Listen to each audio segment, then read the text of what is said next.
principalmente para quem está começando ou quem já abriu seu consultório e está lá desejando captar mais pacientes.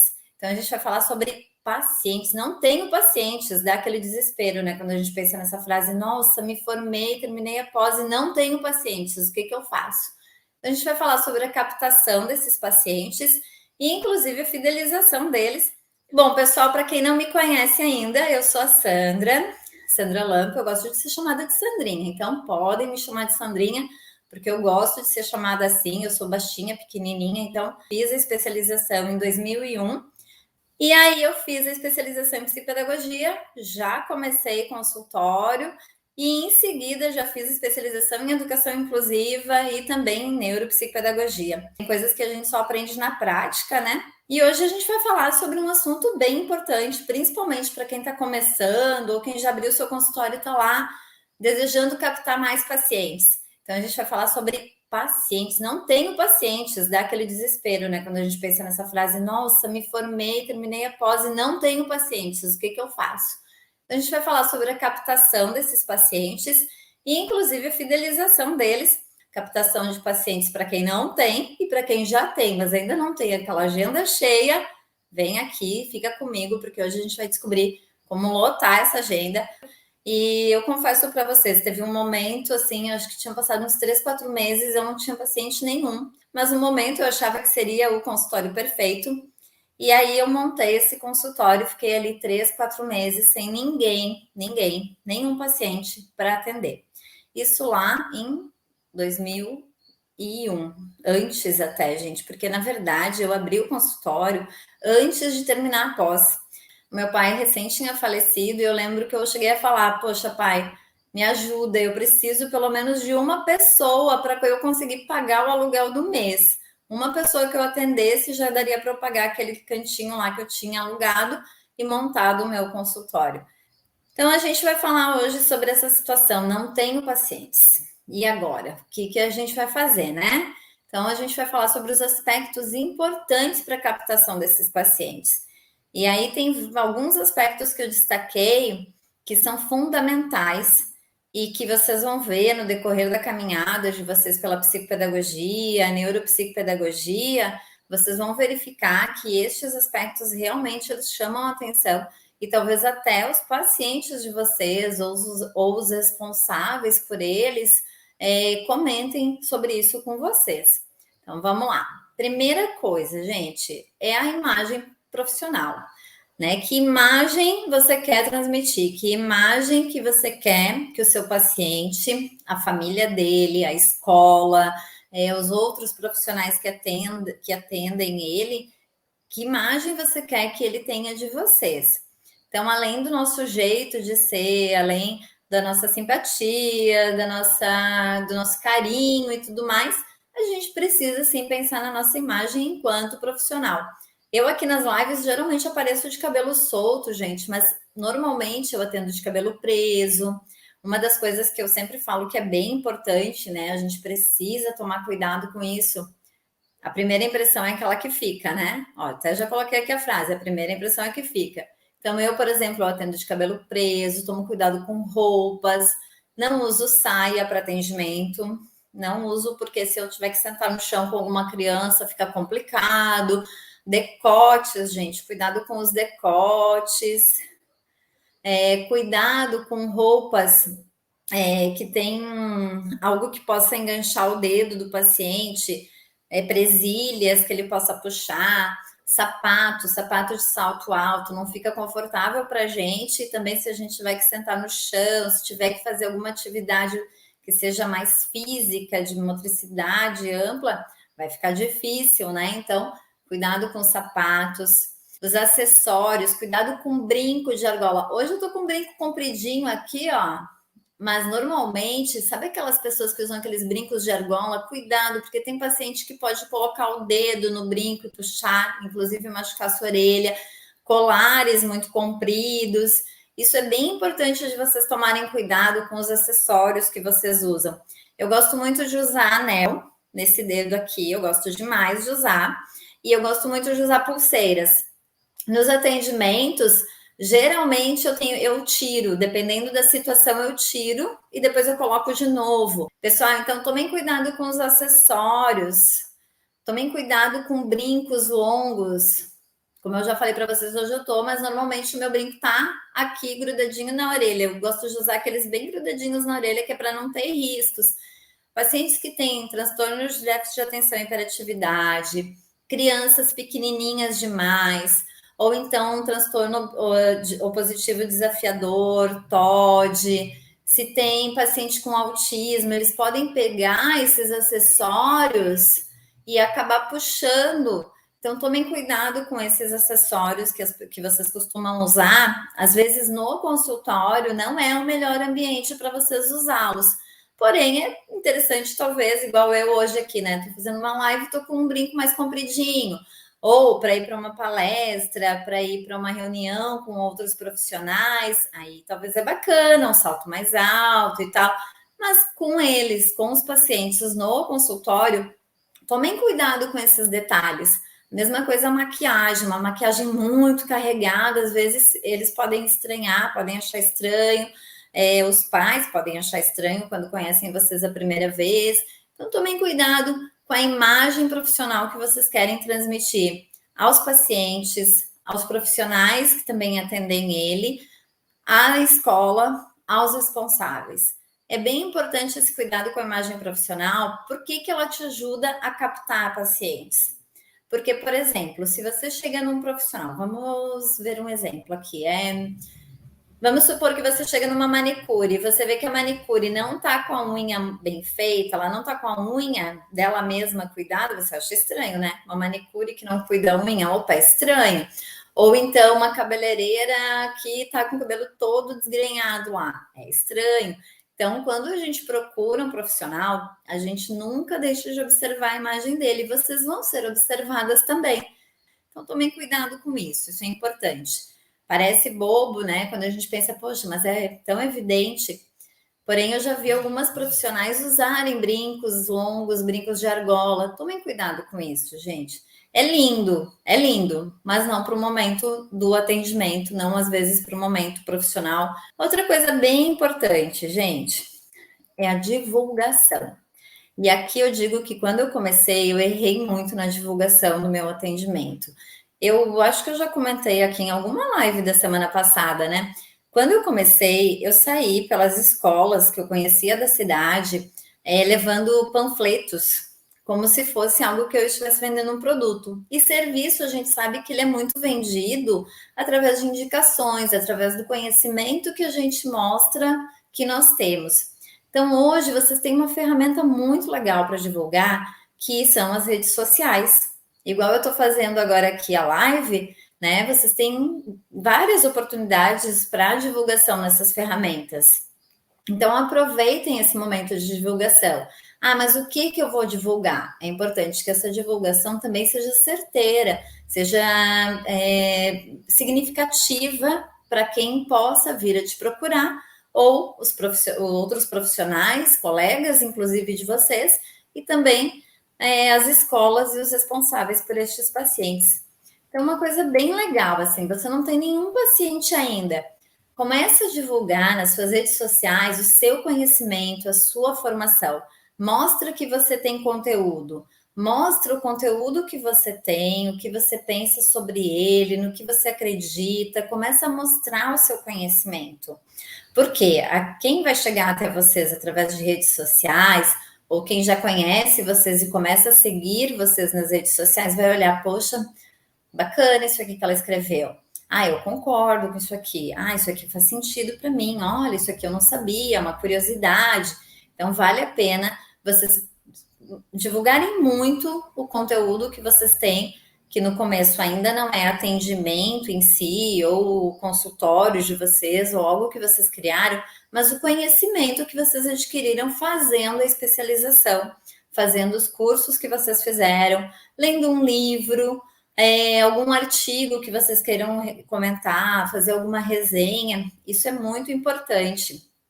Eu não sei se vocês já perceberam, quem me acompanha no Instagram e no Facebook deve ter percebido que eu tenho o que eu chamo de calendário editorial. Nesse calendário editorial, de tempos em tempos eu posto situações diferentes. Então, por exemplo, na segunda-feira eu sempre posto uma frase que é uma frase que faz sentido para mim, enquanto profissional, enquanto aprendizagem, enquanto desenvolvimento de alguma pessoa, por exemplo, desenvolvimento infantil, coloco alguma frase. Então é bem importante assim, né, que vocês tenham uma sequência. Na segunda-feira eu coloco lá a frase. Na terça-feira eu coloco um item, digamos assim, que eu chamo no meu calendário editorial de Cerebrando, que é alguma coisa sobre neurociências. Então é legal também de vocês colocarem no calendário editorial de vocês tópicos e aí vocês vão mostrando ao longo da semana. Na quarta-feira eu coloco pérolas do consultório, que são as coisas engraçadas que as crianças dizem, né? Ou então que algum paciente responde. E aí eu vou colocando durante a semana, todos os dias da semana, algo que tem a ver com aquele meu calendário editorial. Então, toda segunda-feira, por exemplo, vocês vão ver frases que fazem sentido para mim, para minha profissão. Na terça-feira, vocês vão ver lá o Cerebrando, né? Que é algo sobre neurociências, algum artigo que eu li, algum estudo que eu fiz e eu coloco lá algo sobre neurociência. Na quarta, eu coloco as pérolas do consultório.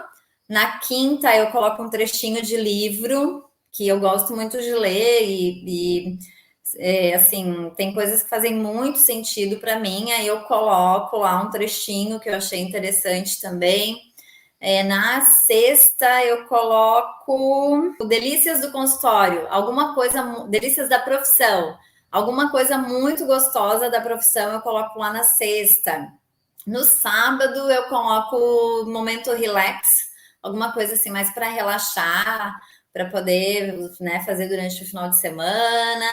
Então eu sigo um calendário editorial formação, ou então criaram alguma coisa, algum jogo, pensaram em algum material específico para determinado paciente, ou para um possível paciente, né? E criaram ali, coloquem lá nas redes sociais de vocês para divulgar. Isso vai ajudar muito que as pessoas se aproximem de vocês. E aí vocês vão postando. O que acontece nessas postagens e nessa forma de divulgar? As pessoas vão perceber o conhecimento que vocês têm, vão perceber o que vocês acreditam, o jeito de ser de vocês. Elas vão começar a conhecer vocês enquanto profissional e enquanto pessoas. E elas vão se aproximando de vocês. Então, isso ajuda muito na captação dos primeiros pacientes. Talvez até alguém que siga vocês diga para outra pessoa assim: ah, você precisa de uma psicopedagoga para o seu filho? Nossa, tem uma que eu sigo lá no Instagram, lá no Face, e ela postou alguma coisa sobre dislexia. Você está vendo que ele não está aprendendo a ler, a escrever. Então, essas indicações acabam acontecendo pelo conhecimento aí que vocês postaram, o conteúdo que vocês postaram. Isso é bem importante. E as redes sociais têm ajudado muito nesse sentido. Nas postagens, gente, aqui uma dica extra, tá? Nas postagens, é legal que vocês possam pensar sempre no layout dessa postagem, como que ela vai ser, né? Então, o uso das imagens, as fotos, o texto que vocês vão colocar ali. É importante que vocês possam pensar sobre isso para que fique algo bem bacana e fique harmonioso. Tem um programinha que eu uso para fazer algumas das minhas postagens e hoje tem uma equipe aqui que me auxilia também nesse sentido. E um deles é o Canva, então vocês podem usar para fazer vídeos, eu uso o InShot. A minha equipe usa um editor bem melhor do que o que eu uso, tá, gente? Mas eles são especialistas nisso, eu não. E eles me ajudam nesses vídeos curtinhos que vocês estão vendo lá, então eles seguem também um padrão. É legal que vocês possam pensar nisso, começando aí a postar todo esse conhecimento, todo esse conteúdo que vocês têm. Um outro passo, gente, que eu considero bem importante, né? As produções de vocês. O que são as produções?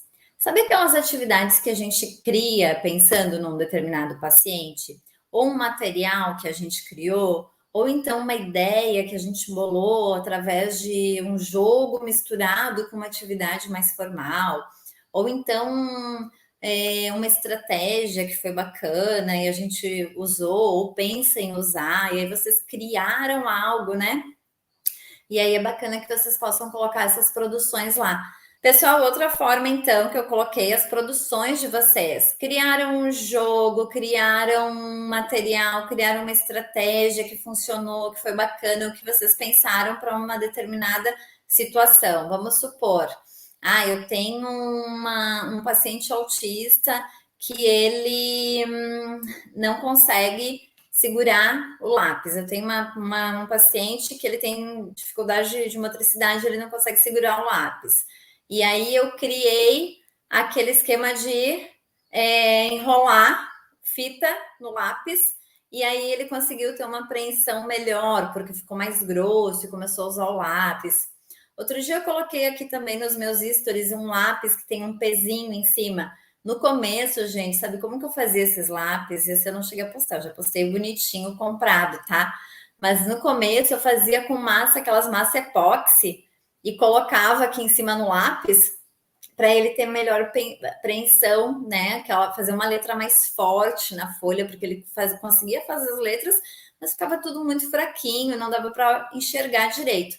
Então a produção dele não ficava muito visível, né? E aí coloca lá essa massinha epóxi, dá um pezinho e já ajuda na apreensão ali, na punção que ele faz na folha. Das produções de vocês. Por que que isso ajuda a captar pacientes? Porque no momento em que vocês estão produzindo, para produzir, vocês passaram por uma base teórica, concordam? No momento em que vocês produziram, aquilo ali faz sentido para vocês, vocês pensaram sobre aquilo ali. Então, os pais, os professores dos pacientes, as escolas, deixa eu largar essa caneta que senão não paro de mexer com ela. As escolas, os outros profissionais que seguem vocês aí nas redes sociais, eles vão ver, ela está pensando a respeito, ela está produzindo material. Significa que se eu encaminhar alguém para ela, ela vai produzir algum material mais específico de acordo com o que a pessoa precisa. Isso ajuda muito.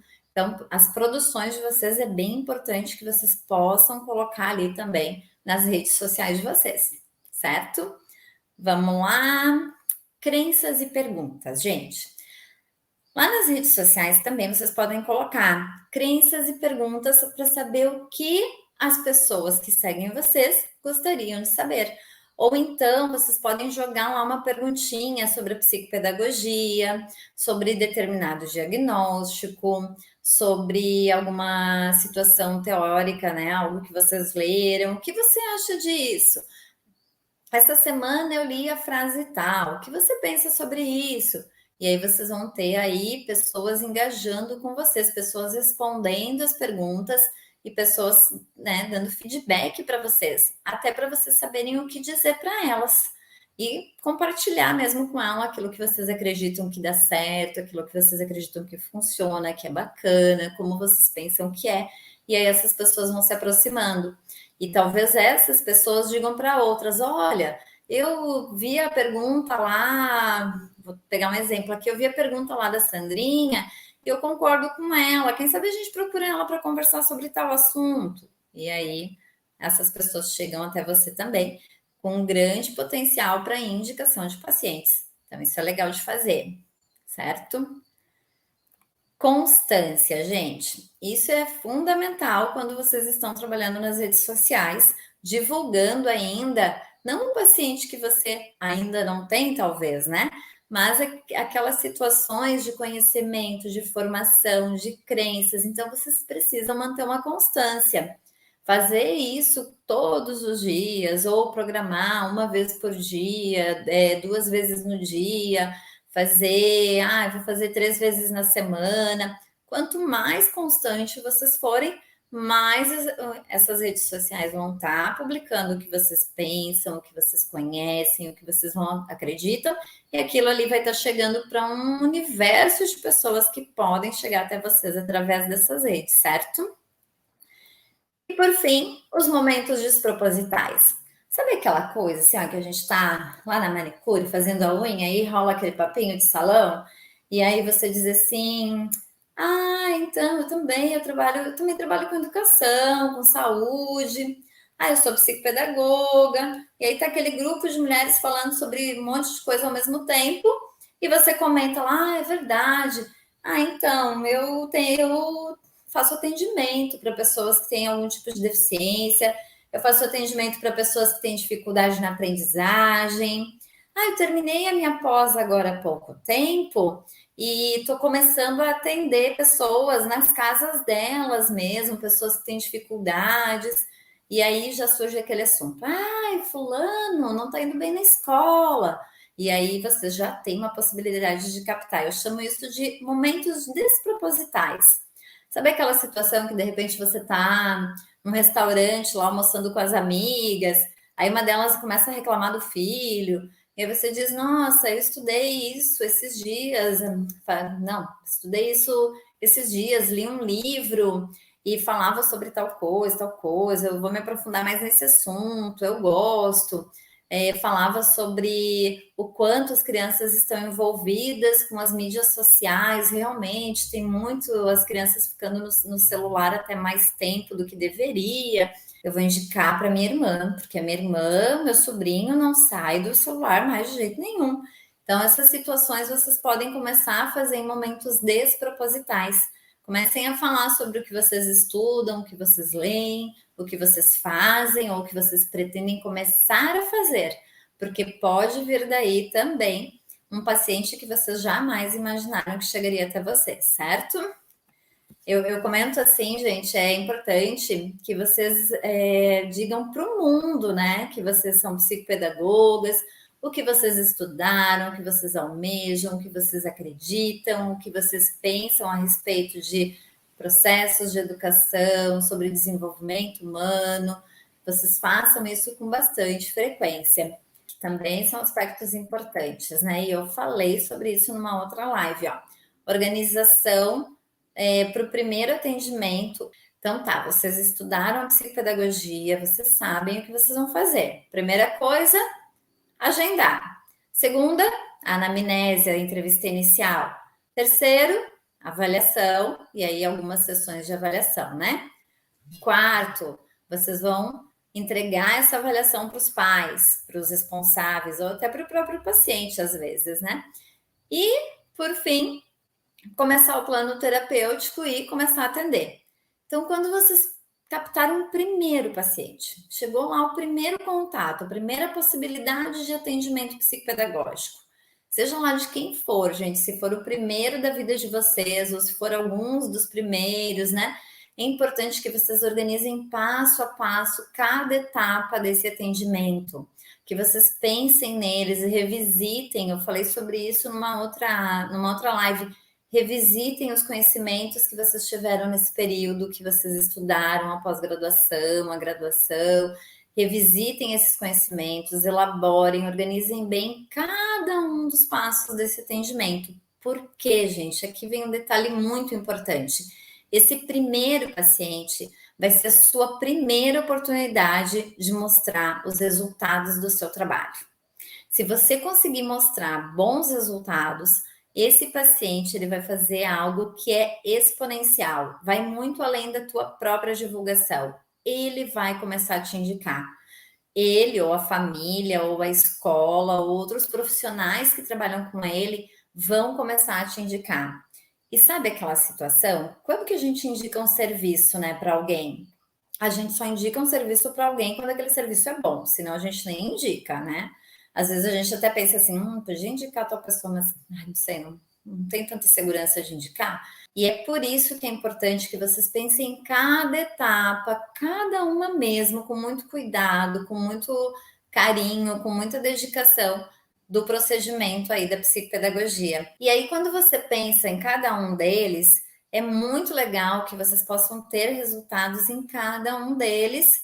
Por quê? Porque esse paciente vai se sentir seguro, os pais vão se sentir seguros e eles vão te indicar.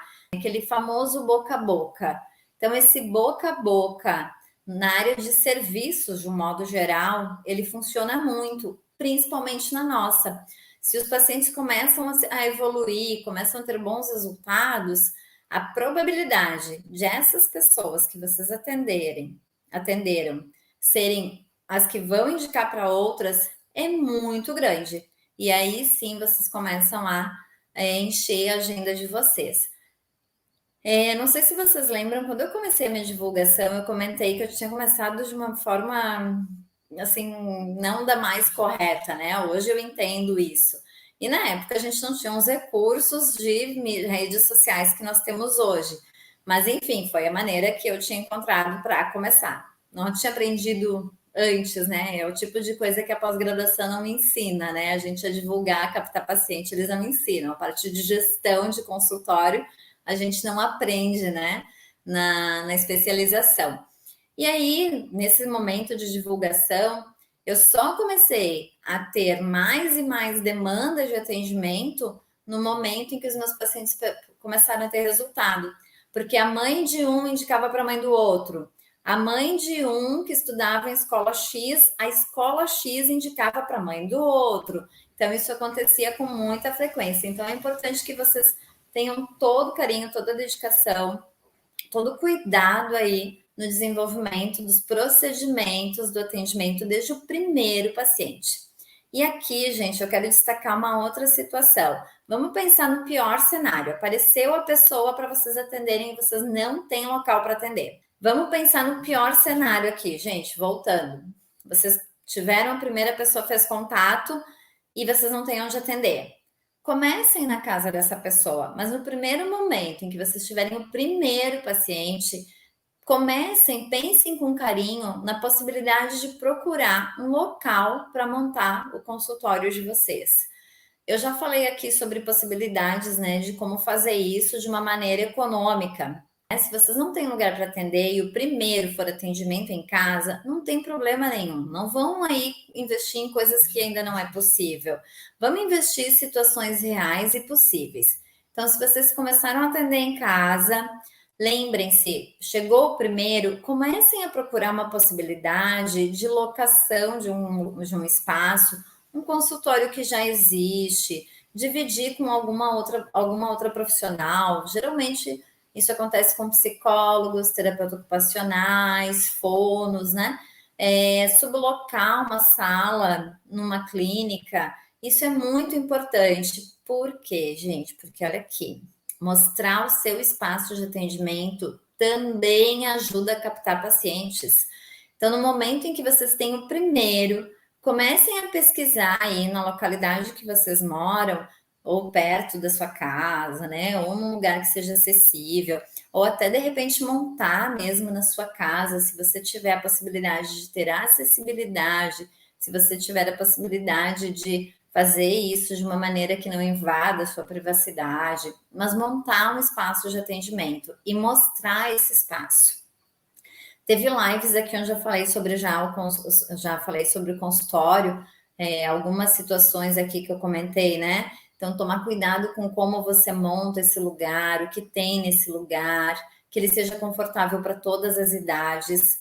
Você pode, por exemplo, fazer a divulgação do seu trabalho pensando num determinado nicho, num determinado público, mas a verdade é que quando a gente começa, a gente ainda precisa fazer a divulgação do nosso trabalho toda voltada para os processos de aprendizagem, que é o motivo pelo qual nós, psicopedagogos, existimos, né?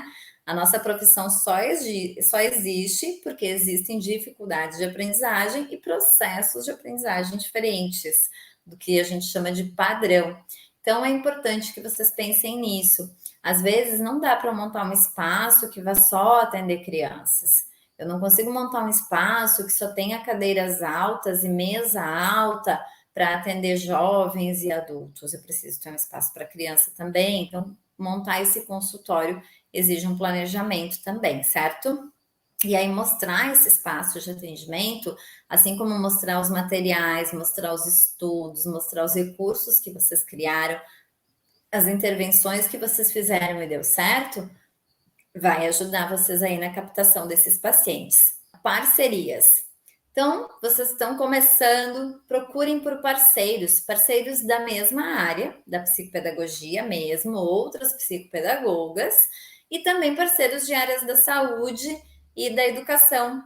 Então, parcerias com fono, com neuropediatras, com psicólogos, com terapeutas ocupacionais, com psicomotricistas, são parcerias bacanas, porque estes outros profissionais podem indicar o seu trabalho para complementar, para ser mais digamos assim, mais uma forma de intervir com aqueles pacientes que estes profissionais já têm. Então, as parcerias, elas são muito importantes. Quem assistiu a live de ontem viu eu falando sobre a equipe com a qual eu trabalho agora, né? A equipe Ciranda. A equipe Ciranda é composta por terapeuta ocupacional, fisioterapeuta, psicólogo e eu que sou psicopedagoga.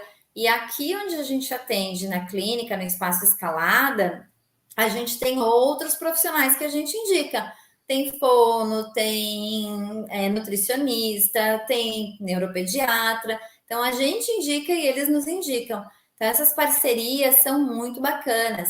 E isso também, gente, já vai ajudar lá naquela situação de montar o consultório. Se você conseguir sublocar uma sala, né, dividir uma sala com alguém num espaço que já tem outros profissionais, um vai indicando para o outro, um vai complementando o trabalho do outro, né? Isso é muito importante. As parcerias valem muito a pena. Outra situação, gente. Quando a gente faz a especialização e a gente já está trabalhando, vamos supor, em algum lugar, é comum alguém nos perguntar algo e, inclusive, nos chamar para fazer uma formação de professores, para fazer palestra, para orientar um grupo de professores, para ministrar um grupo de estudos dentro de alguma escola. Então, isso são situações que, se vocês receberem um convite para fazer palestra, para fazer uma formação de professores, mesmo que vocês ainda não tenham experiência prática na clínica, porque ainda não chegou paciente, vão e mostrem aquilo que vocês estudaram, mostrem o conteúdo que vocês têm. Lembrem-se sempre que vocês, com o conhecimento que vocês têm, são o maior recurso que vocês podem ter. Então, vão sim fazer essas palestras, fazer essa formação de professores, orientar grupos. Talvez nesse primeiro momento ele não seja muito prático, mas ele pode ser muito teórico. Quantos profissionais, por exemplo, da educação, professores, querem saber a respeito de transtornos de aprendizagem, quer saber sobre dislexia, os tipos de dislexia, o que acontece no tipo misto, o que acontece no tipo disfonético. Então, é importante que vocês possam fazer essas formações, essas palestras, com aquilo que vocês já têm de conhecimento, certo? Vale a pena. Aceitem esse convite, que vale muito a pena. E aí, lá no meio da palestra, tem alguém vendo vocês, isso que ela fala faz muito sentido. Eu concordo. Nossa, que ideia bacana. E aí, provavelmente, vocês vão captar pacientes daí. Talvez isso não aconteça de imediato, não aconteça na primeira semana seguinte da palestra, talvez seja só no ano que vem. Mas lembrem-se sempre, quando vocês assumem a postura profissional, quando vocês divulgam, quando vocês fazem as parcerias, quando vocês aceitam convites, muito provavelmente destes momentos virão pacientes até vocês. E aí que depois que chega o primeiro, como disse a Jussiara aqui, né? O primeiro é o mais difícil, o mais importante. Depois que chega o primeiro, pensar com muito carinho no segundo, no terceiro, e isso vai crescendo de maneira exponencial. É aquela divulgação que sai da pessoa de vocês. Ela é feita por outras pessoas, como indicar serviços, né? E aqui, nos projetos, vocês podem criar ou participar de projetos que envolvem a educação e a saúde. Isso também é uma maneira de captar. Por quê? Vocês estão envolvidos com um outro viés, com um outro propósito, mas ali existem várias pessoas da área ou várias pessoas que se preocupam pelo mesmo assunto que vocês e elas vão ter você como uma das referências para a indicação. Então, desenvolvimento de projetos, participação em projetos é muito legal. Eu tive uma aluna de neuropsicopedagogia, eu dei aula no curso de pós-graduação em neuropsicopedagogia. E uma das minhas alunas foi voluntária do projeto Onda Azul. Quem me acompanhou na sexta, eu falei sobre o projeto, é um projeto de surf para autistas, que eu sou uma das coordenadoras, uma das autoras e coordenadoras. E essa voluntária que fez a especialização, em um dia que ela foi participar como voluntária, ela já tinha terminado a especialização, ela foi participar, ela captou 2 pacientes em uma vivência só. Então, ela captou 2 pacientes, começou a atender 2 pessoas. Por quê? Porque ela se envolveu com o projeto para ser voluntária, sem propósito de captação de paciente, que estava estudando e estava pensando em fazer a pós em autismo. E aí ela captou ali 2 pacientes. Até foi muito bacana, porque ela disse assim: ai, Sandrinha, que chato, né? Por que as mães não procuram você? Eu disse: não, elas falaram comigo, só que como elas moram muito longe e ficou difícil elas conseguirem se deslocar, elas moram na Costa Sul, em São Sebastião. Então, elas não iam conseguir se deslocar até o centro nos horários possíveis para eu atender e que ficariam bom para elas também. E essa voluntária morava na Costa Sul. Então, ela começou a atender esses 2 pacientes. Nesse momento do projeto, ela captou eles ali e começou a atender. E eu disse: nossa, vai, que coisa boa, e conta comigo para aquilo que você precisar. E aí foi que ela iniciou com esses 2 meninos o atendimento. Então, é importante que vocês pensem nisso. Se envolver e criar projetos é uma forma, assim, de conseguir também captar pacientes.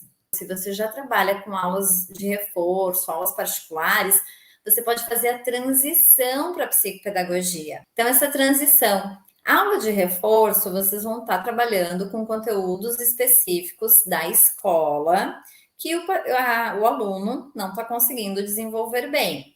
E aí, quando você faz a transição para a psicopedagogia, você vai educar essa família, informando que você fez a especialização em psicopedagogia e que agora você vai trabalhar com habilidades cognitivas que são importantes para todas as aprendizagens da vida e que interferem, impedem que essa pessoa aprenda da maneira que deveria na escola. Processos geralmente estão relacionados com alfabetização ou algum conteúdo mais específico. Você passa a ser aquela pessoa que, além de trabalhar com isso, vai trabalhar com todas as habilidades cognitivas, vai trabalhar com outras estratégias de ensino para que ele possa aprender e se desenvolver bem também na escola, mas principalmente na vida. Essa primeira situação, essa transição da aula de reforço para a psicopedagogia, talvez você ainda não consiga mudar o valor que você iniciou o seu trabalho. Mas essa família já conhece você, se você puder explicar, se você puder dizer para ela: olha, eu terminei a minha especialização, agora eu vou focar mais nos processos de psicopedagogia do que no conteúdo escolar. Isso vai ajudar muito para que vocês iniciem ali a transição e essa família possa indicar vocês para outras pessoas. Eles já sabem da sua competência enquanto professora particular. E agora eles vão conhecer um outro lado, um lado, digamos assim, que vai dar mais possibilidades para o filho deles e vai poder auxiliar também nos processos de aprendizagem para a vida. Lembrem-se sempre de fazer essa relação da psicopedagogia com a aprendizagem para a vida. Isso é bem importante. Já falei sobre isso também numa live, né?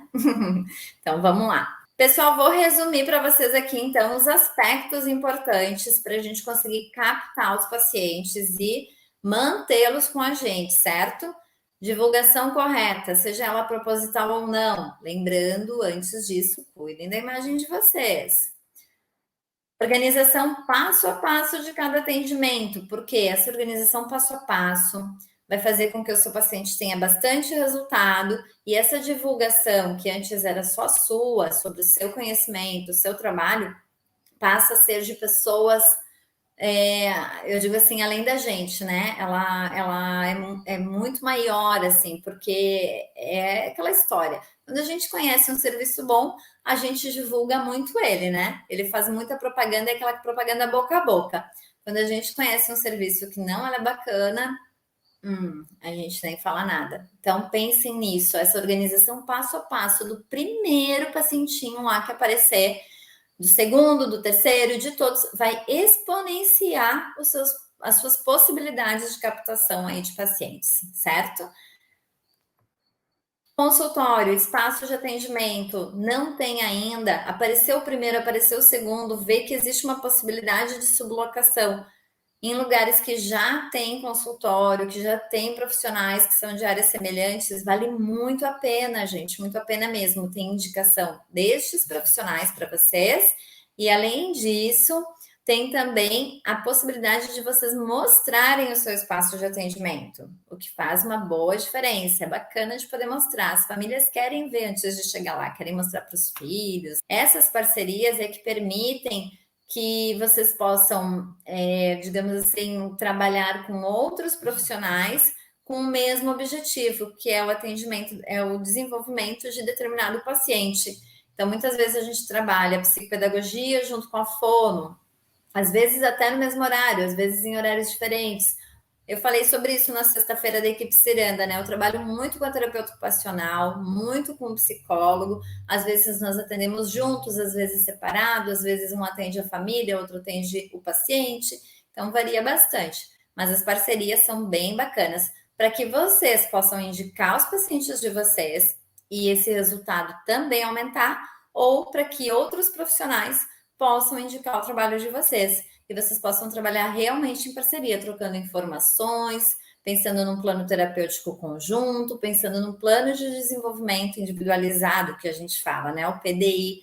Então, que vocês vão pensar aí nesse plano juntos e potencializar ainda mais o desenvolvimento de quem chegar até vocês. Momentos de orientação de professores, palestras, é muito importante que vocês façam isso. Se forem convidadas, se armem de coragem e vão lá, apresentem o melhor que vocês puderem. Mesmo que esse conhecimento seja só teórico ainda, vai lá e apresenta o melhor que você puder. Porque essas pessoas que já trabalham na área, que precisam do conhecimento que só vocês têm, que vocês podem oferecer, estas pessoas são possivelmente as que vão indicar os alunos deles, né? No caso de professores, vão indicar para vocês os pacientes para vocês atenderem, certo? E projetos. Se envolvam com projetos, construam projetos. Vou dar uma ideia para vocês, gente. Eu falei aqui da psicopedagogia institucional e falei a respeito da neuroacademia já. Então, assim, ó, tem uma casa de idosos na cidade de vocês. Vão lá, pensem numa possibilidade de projeto de neuroacademia para esses idosos, um projeto de alfabetização na escola onde vocês trabalham, um projeto de oficinas de orientação espacial e temporal para crianças de educação infantil. Pensem em projetos. As famílias que têm as crianças envolvidas nesses projetos provavelmente vão indicar vocês, vão procurar por vocês para fazer atendimento clínico se precisarem algum dia. Então, pensem nisso, pensem com carinho. E a transição de atendimento profissional, a transição de aula particular, de professor particular para psicopedagogia. Talvez nesse primeiro momento vocês não façam aqui a diferença de valores de aula particular, do atendimento psicopedagógico, né? Mas isso aqui é algo que vocês podem fazer no próximo que vir. Se a mãe, o pai dessa criança que vocês dão aula particular indicar para outro, já estou iniciando os meus atendimentos psicopedagógicos, eu vou parar com os atendimentos de aula particular, eu vou para a psicopedagogia. Então, bacana vocês poderem fazer essa transição, certo? Não tenho pacientes, como que a gente pode captar? Ó, aqui tem 7 possibilidades, e lembrando, faltou uma aqui, hein? A imagem profissional. A imagem profissional de vocês ajuda nessa captação também.